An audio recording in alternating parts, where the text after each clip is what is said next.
So friends, आइए start करते अपना आज के वीडियो को। चैनल पे नए तो सब्सक्राइब कर लीजिए और बेल आइकन पर ऑल नोटिफिकेशन पे क्लिक कर लीजिए ताकि आपको आने वाले सभी नोटिफिकेशन रिगार्डिंग हमारे वीडियोस रेगुलरली मिलते रहे। एक इंपॉर्टेंट अलर्ट यहाँ पर आप सभी लोगों के लिए है जो पीएफ होल्डर अकाउंट है।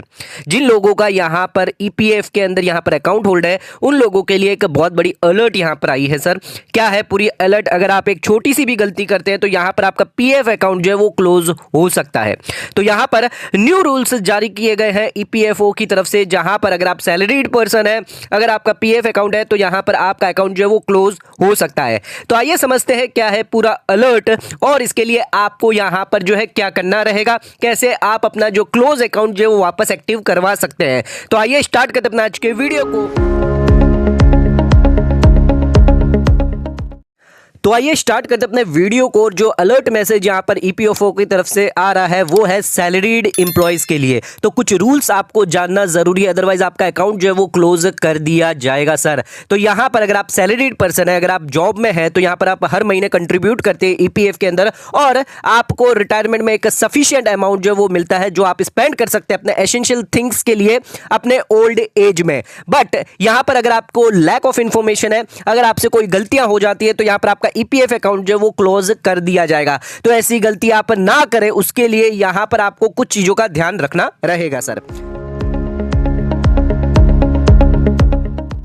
तो यहां पर सबसे पहले ये समझते हैं कि कब आपका जो है ईपीएफओ अकाउंट जो है वो क्लोज कर सकती है यहां पर जो है ऑर्गेनाइजेशन जो है। तो यहां पर अगर आपने कोई अमाउंट जो है वो ट्रांसफर नहीं किया है, पीएफ अकाउंट के अंदर आपका बैलेंस पड़ा हुआ है कंपनी के अंदर जहां पर आप वर्क करते थे पहले, एंड वो कंपनी अगर बंद हो जाती है और उस पीएफ अकाउंट का जो बैलेंस है आप अगर ट्रांसफर नहीं करते, विड्रॉ नहीं करते, तो उस केस में यहां पर अकाउंट जो है वो आपका क्लोज कर दिया जाएगा। तो ध्यान रखिएगा कि यहां पर अगर आप कोई भी ट्रांजेक्शन नहीं कर पाते हैं पीएफ अकाउंट में 36 महीने तक, तो यहां पर जब आपकी रिटायरमेंट हो जाएगी उसके बाद 36 महीने तक यहां पर अगर आपने जो है कोई भी ट्रांजैक्शन नहीं किया या आपकी कंपनी जो है बंद हो जाती है और उस केस में यहां पर पीएफ जो बैलेंस पड़ा हुआ है तो उस केस में यहां पर आपका पीएफ अकाउंट जो है वो क्लोज कर दिया जाएगा। तो ध्यान रखिएगा ईपीएफओ इस अकाउंट्स को क्या कहती है, कौन सी कैटेगरी में डालती है? डोरमेंट अकाउंट को। तो यहां पर अगर आपका अकाउंट जो है वो क्लोज हो जाता है बिकॉज आपने जो बैलेंस है वो ट्रांसफर नहीं किया, आप किसी फलाना XYZ कंपनी में यहां पर जो है एम्प्लॉय थे एंड उस कंपनी को आपने छोड़ दिया, आप किसी नई कंपनी में एंड उस कंपनी के अंदर जो पीपीएफ जो आपका हर महीने जो है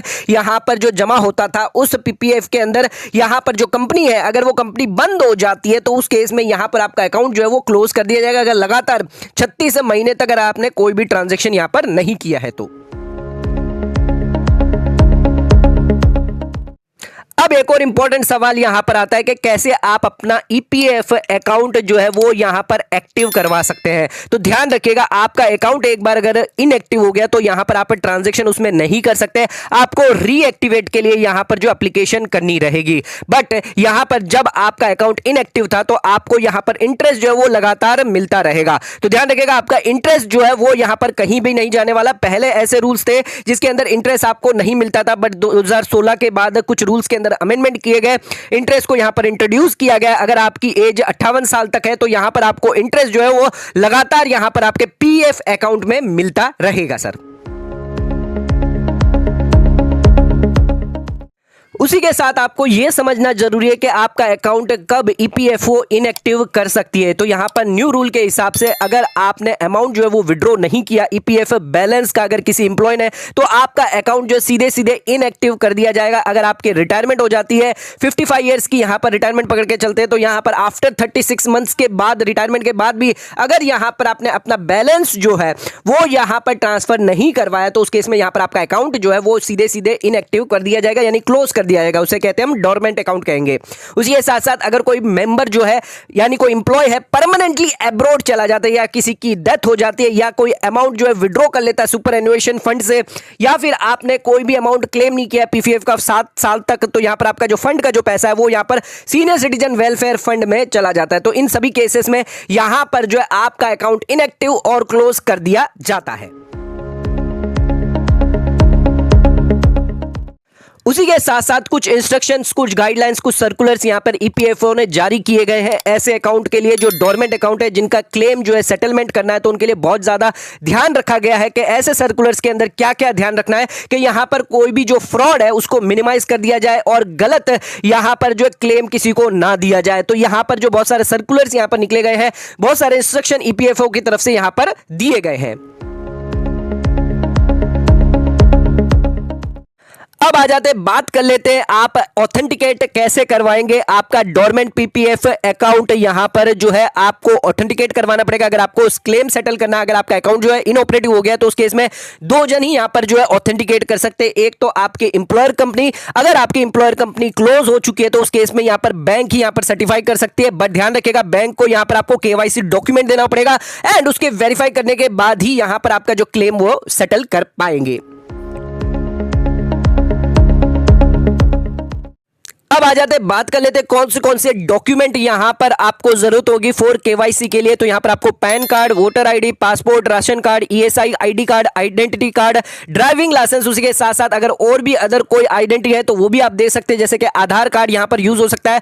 तो यहां पर ये सब केवाईसी डॉक्यूमेंट यहां पर वेरीफाई होने के बाद असिस्टेंट प्रोविडेंट फंड कमिश्नर या फिर अदर ऑफिसर जो है वो आपका अप्रूवल कर देगा। जो भी आपका विड्रॉवल है, जो भी आपका ट्रांसफर है, जो भी आपका अकाउंट का जितना भी अमाउंट है वो यहां पर अप्रूव कर देंगे।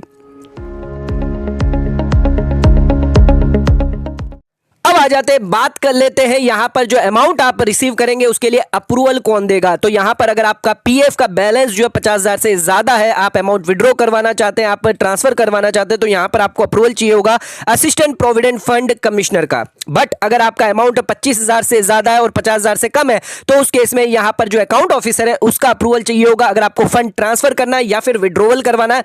बट अगर आपका अमाउंट 25,000 से भी कम है तो जो डीलिंग असिस्टेंट है वो यहां पर आपका जो ट्रांसफर या विड्रॉवल है वो अप्रूव करेंगे सर।